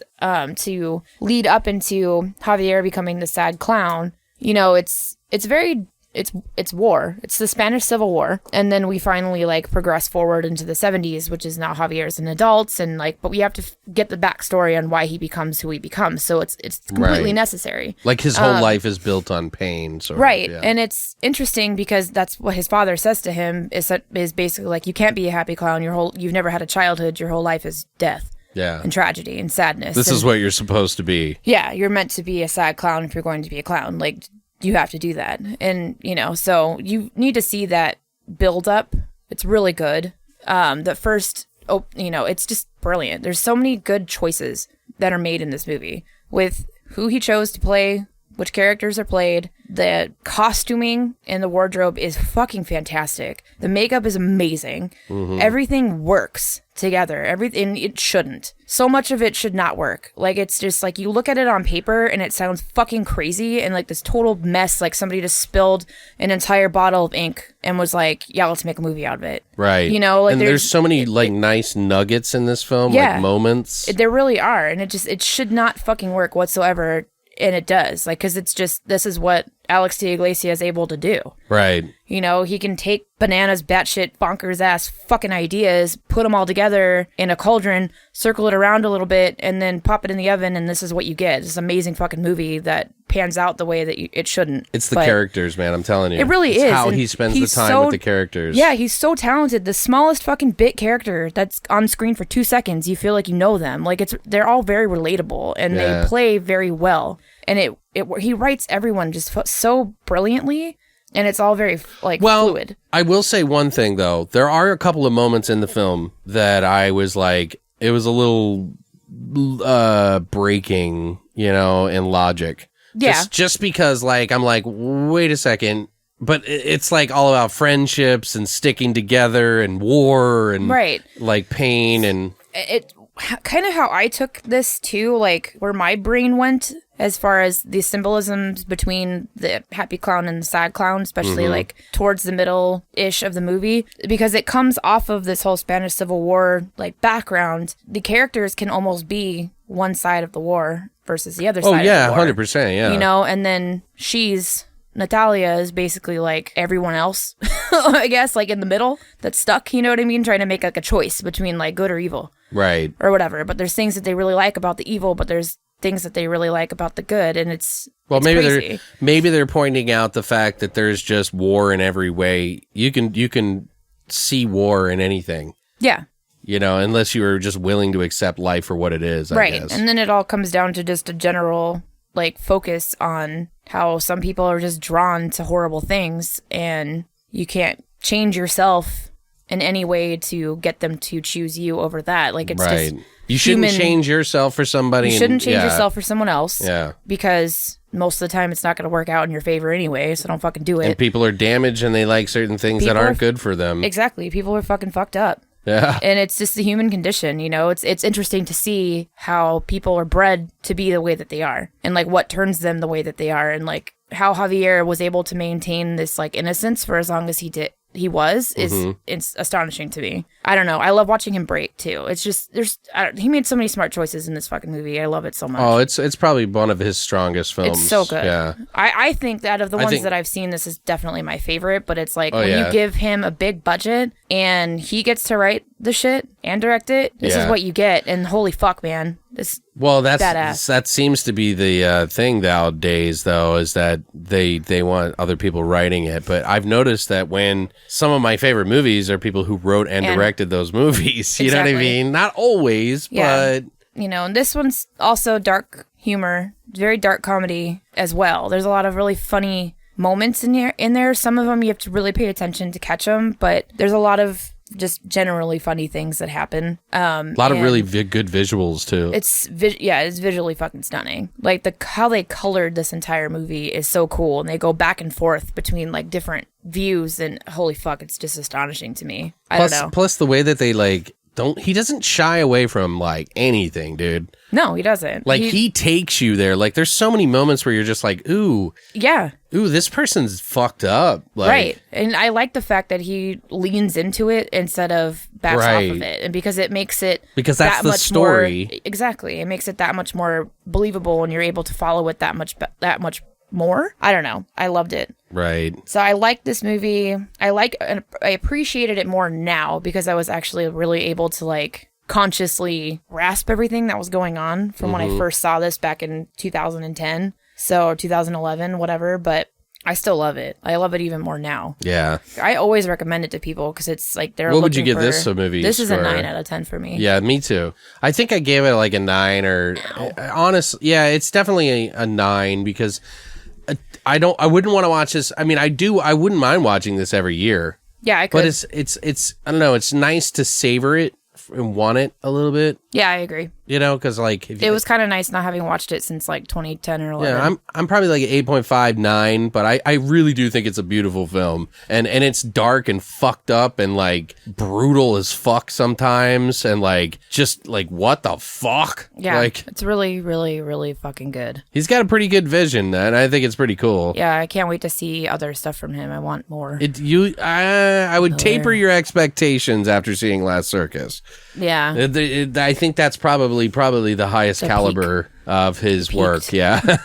Damn it. I mean, there's other stuff, but maybe I need to watch it again to really get a feel for it. But yeah, in 2010. Boo. If you are like blowing your load for the Last Circus, you might want to taper it. But damn it. So was there any trivia on? On this? Or? Not a lot, but there was a little bit. So in the beginning opening credits of this movie, which are fucking awesome, by the way. They were done by David Guaita. I can't fucking say it. How does it spelled? Guaita. Guaita? Guaita? David Guaita? Yeah. There's a lot of like iconography in this of like politics and religion and culture that are all spliced together to kind of extract like almost 40 years of Spanish psyche under a dictatorship. Mm-hmm. So even though it's not necessarily like a political film, there's a lot of like ideological context in it that kind of makes you think that. Okay. But the opening credits pretty much effectively represent the making of this like fractured, disturbed modern Spain. But in one of the scenes in particular, they show a still from Cannibal Holocaust. I saw that, yeah. It's the chick and on I was a stick. like, is she in that movie? And I was like, no, it's not her. But Luis Varela, who plays Manuel in this movie, actually dubbed the voice of Carl Gabriel York in Cannibal Holocaust in Spanish. Oh. And I was like, cute.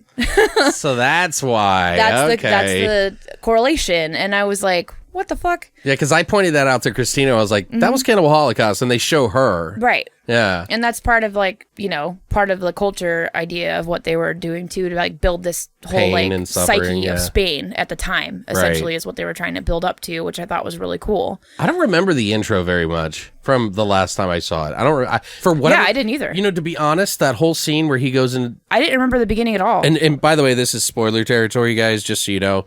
So I'm going to give you 5 seconds. 2, 3, 4, and get the fuck out. I just want to mention that I don't mean to keep interrupting you, No, you're but fine. Fuck, now I lost. Oh, where they go into the theater and they have the Ballad of the La Trompeta, the like Ballad of I de love Trista. that scene, yeah. That song, holy fuck, that gives me chills every time I listen to it. Same. And I listen to it like regularly, It's which beautiful. is really weird. But I just love that song. But I thought that's how the movie opened up. So I was like, did they remove it from this version? So I got a little confused, but it's been a while. So Yeah. it's been like 7 years at least since Literally, I've seen this it's been movie. forever. I completely forgot about the first like 30 minutes of the movie. So I was Right. like, well, what the fuck is happening? Part of that whole point of doing that whole opening credit scene or whatever with all these things spliced together, as well as the first like introduction of his father and the circus then and the war and the fruit, like the coming after of that, and like how Javier is built the way that he is. It kind of helps to like lock this into this concrete time and space in the way that all these historical events are kind of threaded through the film. That's why they did it that way. Right. And it's either in the form of like through that or through the television shows and like the newscasts that go on throughout the movie. There's a recurring attention that they pay to the escapades of El Lute, which is Spain's most wanted criminal.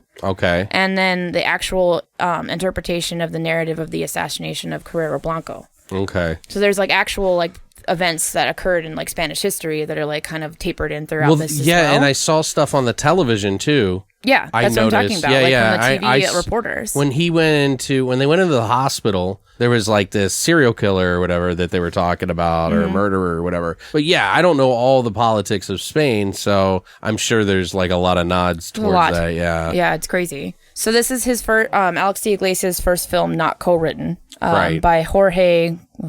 Yes, Yeah, that one's a tough one to say. Yeah, I'm not even going to try it because I'm going to fuck it up real bad. Yeah. But you mentioned him earlier Yeah. in this episode. The director just wanted to tell the story so badly in his own way, but his writing partner didn't really connect to the material. So he wrote it on his own. He actually, at the 67th Venice International Film Festival, the film was nominated for the Golden Lion Award, didn't win, but Alex de Iglesia received the Silver Lion Award for Best Director. For this movie, which was kind of like an upset, essentially, because people were like, the fuck? Because I think something else was supposed to win, but right. whatever. And then in interviews at the time of the release of this movie in Spain, de Iglesias stated that Francoism in its decline was like the prehistory of his life. The era is a mixture of a dream and a nightmare. And De La Iglesia was 8 years old in 1973. Okay. So he made the film as an exorcism of the pain in his soul that he had been unable to get rid of since that time. He wanted to annihilate the hate and the pain with a grotesque joke that could make you laugh and cry at the same time. Awesome. And I was like, it's fucking brilliant, because that's exactly what he does. It's so good. He lays it out so perfectly, and I was happy to read that in an interview because I was like, that completely sums this fucking movie up. Yeah. Well, I knew there was a lot more Perfect. to it than, Cherry than on I, top. as a Yeah, there's an American there's a even. lot to this, and like I actually had to like sit down and go because Mouse is like, there was a Spanish Civil War, and I was like, Yeah. yes, and he goes, thank you for failing me once again, public education, and I'm like, well, I came from California, so of course I knew about it. I but knew about it too, but yeah, I was like, yes, and then so I like go into this whole thing like talking to Mouse about Spanish Civil War and blah blah blah and like all this stuff, and then I like looked into different things to correlations like the newscasts and what they were talking about, and if this was actually things that happened in Spain, and these are things that happened, these are people that are real. right. Well, they showed that part where it was like 25 years of peace. Yeah. Yeah. I love it. It was so good. I love how he peppered in actual moments in Spanish history Yeah. to this film to give it that concrete placement, which I thought was brilliant because it almost makes it super believable, but then it's not, because holy balls, there's so much crazy shit that goes on in this. Well, and I wonder if there was but- like messaging with the whole with his father, because like I would assume that the kid was 8 years old in the movie yeah. when all this Oh, shit like went his down. De Iglesias' father? And that maybe his father was held prisoner by the war, by That's what possible. happened by the war, and he was kind of like saying that as well. Do you know what I mean? Like, Yeah. like the mindset of the war really kind of fucking took a toll on him, but he wanted his son to go, I don't know. Yeah, There's got to 'cause be some connections there with his dad or the something. war wasn't going on anymore like when he was a child, but his father definitely probably partook in it. But that's what I'm saying. Yeah. Well, I don't know about him partaking in it, but I think it just an involvement just in the some way. metaphor of it affecting him, where he was a prisoner. Right. Because he was technically a prisoner of the war, because he was, Yeah, so, he was, yeah. They didn't kill him because they found him humorous or something. I don't know what it was. It was to punish him or something. I don't know. Some shit. They just made him a laborer. Right. Well, and then they kill him. But. Right. So what are some of the scenes that you liked in this movie? I mean, there's quite a few, but I tried to like lower it down because I knew we were going to have... spat out the whole movie. Yeah, I could literally spit out the whole movie, but it's best just to watch it. So I just want to like one of the very first ones, obviously, is like the whole clowns are like trying to entertain kids while bombs are going off during the Spanish War, and the clown suits up for war with a machete, and he's like, "Can I change?" Yeah. And he's like, the general like puts on his clown nose, and he's like, Nah. he's like, if I saw a clown, he's like, they will see a clown with a machete, and it will scare the shit out of them. So I was like, no, yeah, accurate in most cases. yeah, that was kind of funny. I mean, it was just a single warehouse that they were like having this little war in. Yeah, but you know, it sufficed. It did its job. So, but yeah, that was the first one that really like caught my attention. What about you? when Javier first comes to the circus, I like the scene where he talks to his father, like as a teenager, and through the bars. He's talking to his father, and his father tells him like that his destiny is to be a sad clown and whatever. And then he actually goes into the mine that his father's working in with dynamite and tries to like make this blow up and to make a big distraction for his father to break free. Right. And it literally, like, not literally, but doesn't backfire. Basically blows up in his face. And then the general ends up trampling his father to death with his horse. Right, on the chest, which is brutal. Yeah, and then Javier knocks him off his horse, and then he fucking gouges one of his eyes out on his bayonet, which is hilarious. And this comes into play later in the movie, which I thought was funny. I like how they tied that in. I thought it was really cool. But then we fast forward to Javier in his sad clown makeup, and he's meeting the guy, one of the dudes that runs the circus. Like 15 years later. Yeah, he's an adult, like a full-on chubby cherub adult. It's hilarious. Yeah, he's actually like 30 or 40, it looks like. Something, yeah, he's old at this point now. But so he's walking him through the circus, introducing him to, people or whatever, and then he introduces him to his elephant. And his elephants, he says that his elephant gets jealous whenever he sees him with other women, and then the elephant just fucking takes his trunk and punches Javier basically and knocks him on his ass. Right. Which is hilarious. And he's like, "Oh, it must be what you're wearing," because he like kind of looks like it's like a womanish costume. Well, they're also trying to say he's weak or something or whatever. Yeah, because he is. Stereotypicalness of like what a woman is or something, But then he sees Natalia on her silks and falls in love with her immediately because she's fucking beautiful. And the guy's like, "She's taken by your boss. You might want to chill out." So, yeah, be careful. I like that scene, though. I just like the looking around the whole circus and how that set that they built and shit for it's really cool. One of the scenes, I wouldn't say it's like my favorite scene or anything, but it is a very important part in the movie. So they go to this diner and they're having like this meeting with Javier. Got hired by Sergio, who is the happy clown, and Javier is the sad clown. So there's automatically this sort of like underling vibe that he's getting from his boss because he's supposed to be the assistant, and this guy really thrives in the space of being an egotistical piece of shit who thinks he thinks he's a hot dog, he's a womanizer, woman beater, but everybody is just like placating him and like at this place like laughing at everything he says, and like Javier is new to the whole scene, and so the Sergio guy has this joke that he's going to tell. And the joke is, everybody's supposed to laugh at it. And they're like, "Oh, this is a good one." He's like, "Shut the fuck up," to one of the biggest kiss asses. And he's telling the story about this woman who gives birth to a baby. And the nurse would shows it to the father and slams it in his face. And as he's doing it, he uses this chicken that he wrapped in a blanket and then smashes it against the diner window over and over and over again as if he's smashing the baby in the father's face. And he's like, he'd asked what the sex was beforehand, and he was like, "Why would you do that? Why would you smash the baby in my face? You killed my baby." Yeah, you killed my baby. And he was like, "It was already dead anyway." And that was the joke. Dead. Yeah, it was born dead is the joke. Yeah, it was born dead. And everybody starts laughing except for Javier and Natalia. Yeah. So, but the Mouse laughed so hard.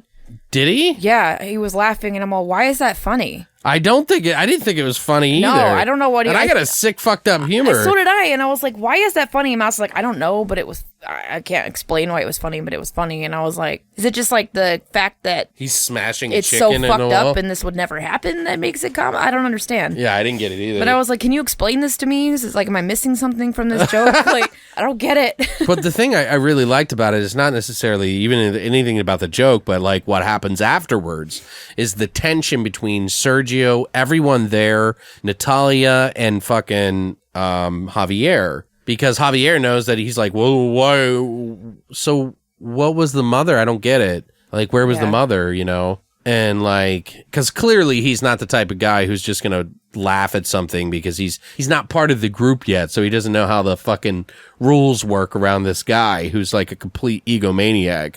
And so he starts beating on fucking Natalia and screaming and freaking out, saying that he ruined the fucking, he can't even eat his food because he's lost his appetite. Like, fuck you, dude. Yeah. But it really drives home. He beats her so hard that she's knocked out, and even goes as far as to leave with all the employees, everyone leaving her on the ground bloodied and passed out, except Javier goes back when they're not looking. Yep. And helps her out. And then all of a sudden, like, Sergio comes back and he's like, why would you let him, you know, he's like, you need to leave him. And she's like, you know, you don't understand these things. Like, I chose him or whatever. I don't remember what she says exactly. But then he starts banging her. Sergio starts banging her up against a window while Sergio's on the other side, thinking that Javier's like, Javier worries that she's getting beaten, but she's really having sex. Yeah. So I don't know. It's really weird. It's like this whole movie is all about balance of like good and bad, and brushing that line. And this one in particular just really does that. But I just thought that was a really impactful scene, and whether I liked what happened in it or not, it just was like dark. Yeah, it was uncomfortable, I guess. Yeah. What about you though? So Javier takes Natalia because she asks him to take her to like the fair or whatever. Right. So they go to the fair and he's like worried the whole time. At first he doesn't want to because he doesn't want Sergio to find them and whatever. And then she tells him he has to live a little. And so they do, and they go, they're having a lot of fun, and then he steals cotton candy from a child for whatever reason, and then takes a bite out of it, and then they both turn around and they stop dead in their tracks because they see Sergio. Mm-hmm. Sergio comes up and starts beating the shit out of Natalia, like throws her. He punches her so hard she slides across the ground into this like garbage can, and then he comes up and grabs her by the back of her neck and drags her on her knees. Right. And her knees, like, you can see a trail of, like, blood from her knees on the ground. And then no one's doing anything. And I'm like, they're in a sea of people, like, tons of people, and no one's doing shit. Right. Which I'm like, holy crap. Then Javier comes up and tries to, like, intervene. He ends up tossing him on, like, the strongman, like, the mallet strongman. Yeah, where like, you try to get the bell to hit. Yeah, you try and hit the bell, and he starts hitting him in the chest and the stomach, like against the thing, and then he eventually like hits the bell because he hits it so hard. I want my prize. Yeah, and then the police eventually come and take him away after he fights off a couple of them, and then he's like, I hit the bell, I made the bell, I want my prize. Like, yeah, anyway, so Javier's in the hospital because he's got like internal bleeding, broken ribs, he's super fucked up.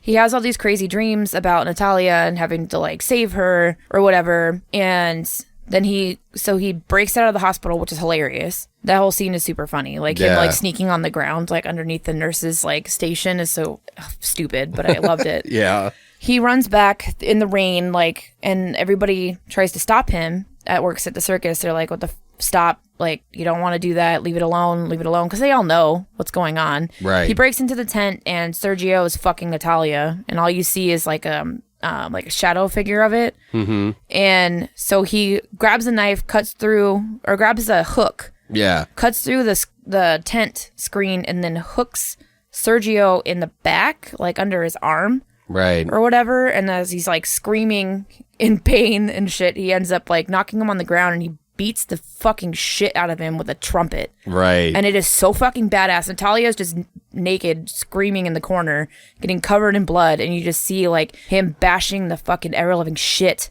out of his face with this trumpet. And then he just throws this broken, bloody trumpet on the ground, and then Sergio is just fucked up. Like he's still alive, but what makes that scene really work well, and that I think we should point out though, is that all those dates he was going on, he went on like 2 dates with Natalia. Oh, yeah. She is like flirting with him, and she likes him because he's like no other man she's ever met, because every man tries to throw her. Yeah, he's nice to her. He's nice to her. He treats her like a human being, and she's not used to it.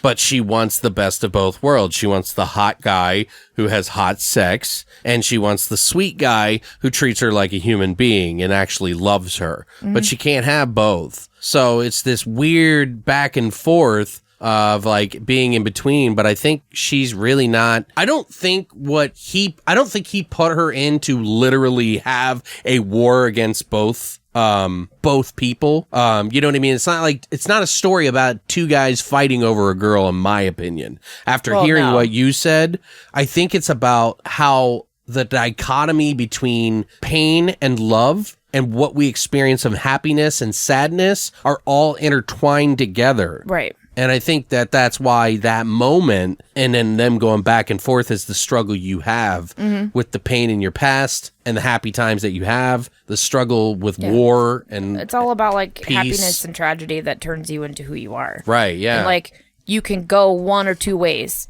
from that. You can either be, you know, a fucked up, horrible person, or you can be a pretty good person that might have fucked up tendencies sometimes. And I'm going to jump ahead a little bit here, even though I'm going to go back a couple of steps too, just to point out a couple of things. But at the very end, we're just going to jump to that because this is like very poignant right now. The very end, Natalia dies, and we'll, you know, like she does her famous acrobat trick where she like lowers herself down to save Javier. Yeah, to save Javier. And it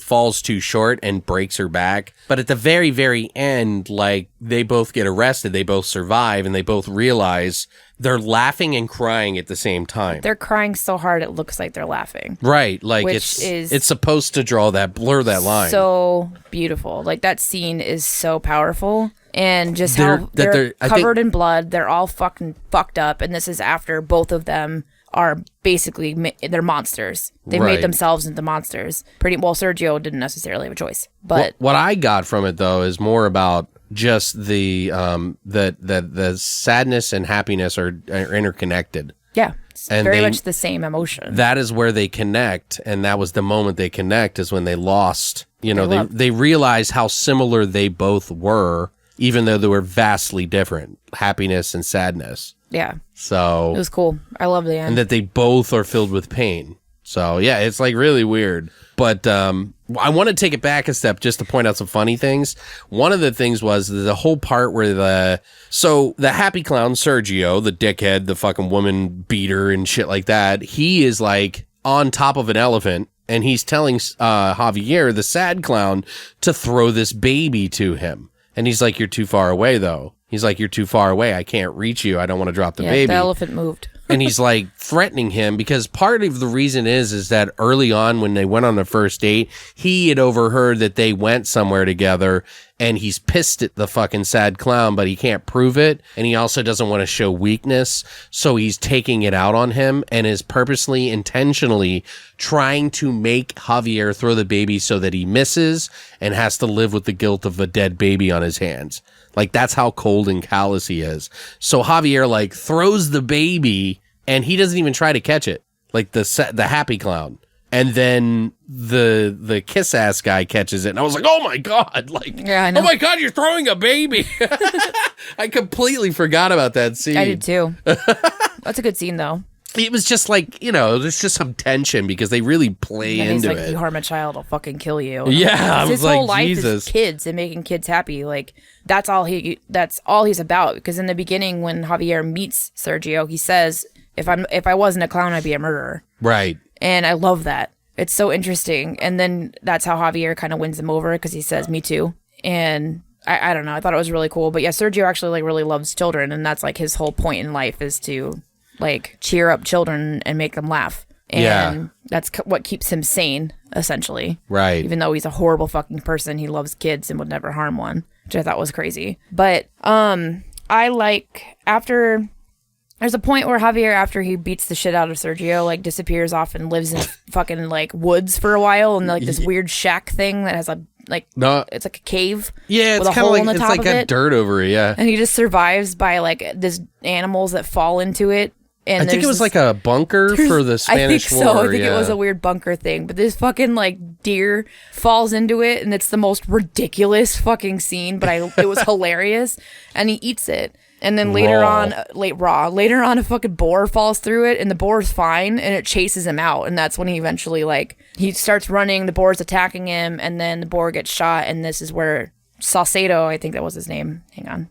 Well, the guy that he made fall off the horse. Yeah, that in the killed his beginning, father. the colonel. Yeah. In the beginning, that killed his father, like that he took his eye out or whatever, is there saving his life. He saves his life, and then he recognizes him, and then takes him back and basically holds him as prisoner and makes him into like a hunting dog. Right, which is fucked up. It is, and then he ends up like hurting one of his guests, and so he's like, I'm just gonna fucking kill this guy. Well, they throw him in this like utility room.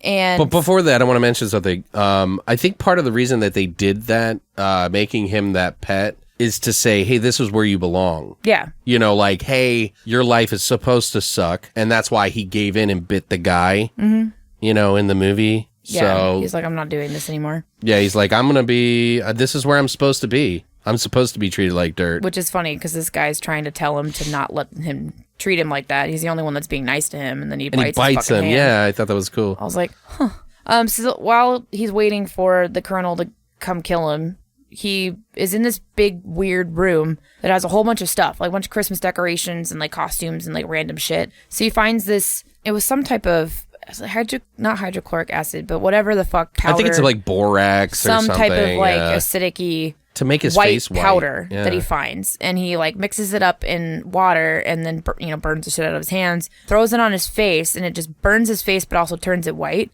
like a clown. So he's basically trying to imitate like his sad clown makeup to make it permanent, and then he finds a iron, plugs it in, gets it hot, takes the iron, puts it on both of his cheeks, and then takes a scalpel, carves into his the little like weird eyebrow thing above his eye. Yeah. And then he kisses the iron. Yeah. And so he looks like this fucking fucked up deranged clown. Before that, he like a pope almost. Before that, he found this like bishop kind of like costume and sewed a bunch of Christmas decorations onto it too. And then he builds this incredible, weird, bishopy clown costume. Right. It's so fucking dope. And then he breaks out and then he kills the people. Like, the one guy comes to get him and he bashes his head in with an iron, which is cool. And then he goes down and kills the colonel and then steals some machine guns and then breaks out, right? Yeah, and he just starts going around freaking out in the city, shooting guns. He goes into a restaurant. Yeah, me tell this scene. Yeah. This is one of my favorite scenes because I like it's just like I feel like it could have done more there. Yeah. And maybe it was because my expectations were like, what's gonna happen? Because you could tell that Javier's lost his mind. He looks like a fucking maniac. And part of it is because she kind of falls back in love with Sergio.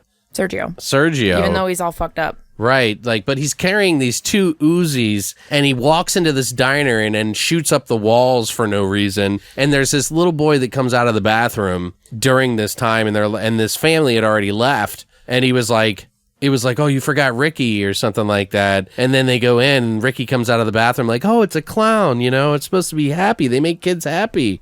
And he looks at him and kind of points his gun at the kid's head. And then the father comes in and then takes the kid, and that's it. But it was still kind of the way it looked. When I saw the trailer, I was like, holy shit, what the fuck is this movie? Oh, that's what got me into it. Yeah, I was like that. I was like, dope. But then it kind of like slows down again a little bit after that. So I kind of like, Yeah, but he commandeers the fucking ice cream truck, which I love because then it's like Twisted Metal, the fucking video game. Oh, yeah, kind of, huh? Yes. Because I always wanted to be the clown in the ice cream truck. And you're just like, yes. And you have to appreciate that the movie goes to a gigantic cross building for the end scene fight battle. Perfectly poetic. Yeah, which is where Natalia dies, but there's that the stunt bike guy.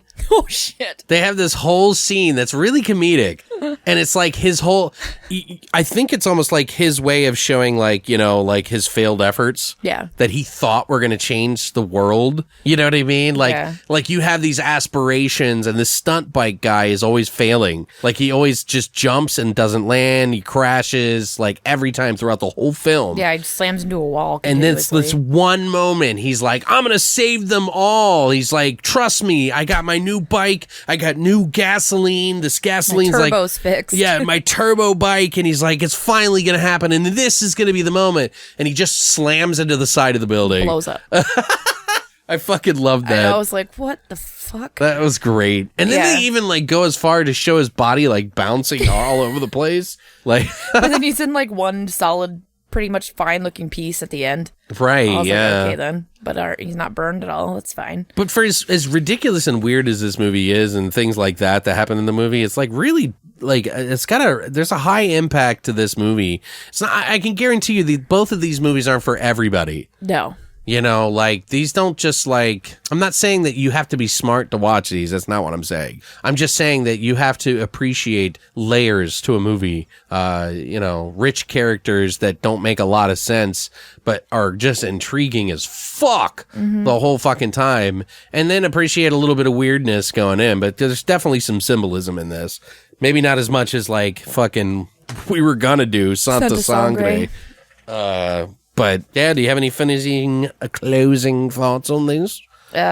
Watch both of these movies. They're both great. But you still like this one over that one. Oh yeah. I prefer the Last Circus over the other one. Yeah. For sure. He really came into his like, I love both, but like this is his like magnum love letter, opus. I guess, to film. It's dope. It seems like it's very personal, and maybe that's why. It is very personal, and he says that in interviews. It's a very personal movie to him. So, and I think it makes sense. Like, you feel that, and then like what he said about it in particular, about what he was trying to do. Right. And I was like, holy balls, that's exactly what you did, fool. Like, good job. I love the symbolism in it. I love the struggle. And I you love can the take dichotomy. it like multiple ways. Yeah. Too. So it's, you know, it's kind of how you perceive it yourself when you watch it. So it's interesting and really, really fucking good and really, really just beautiful. also really wacky, weird in the physical part It's too. insane. Yeah, it's absolutely fucking crazy, and none of this should flow together, but it somehow seamlessly does. Yeah, it's really weird. Although, like I said, I'd be curious to see what you think of Witching and Bitching, but I'm gonna watch it. yeah, you should.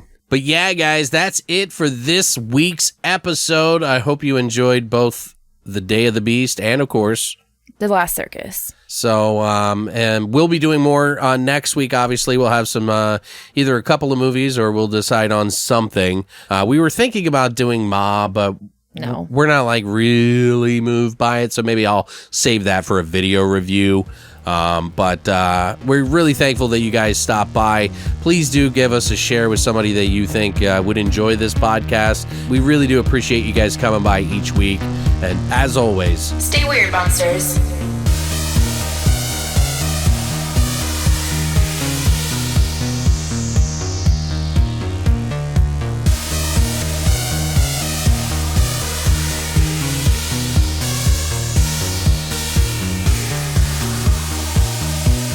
You have been listening to Beyond the Void Horror Podcast.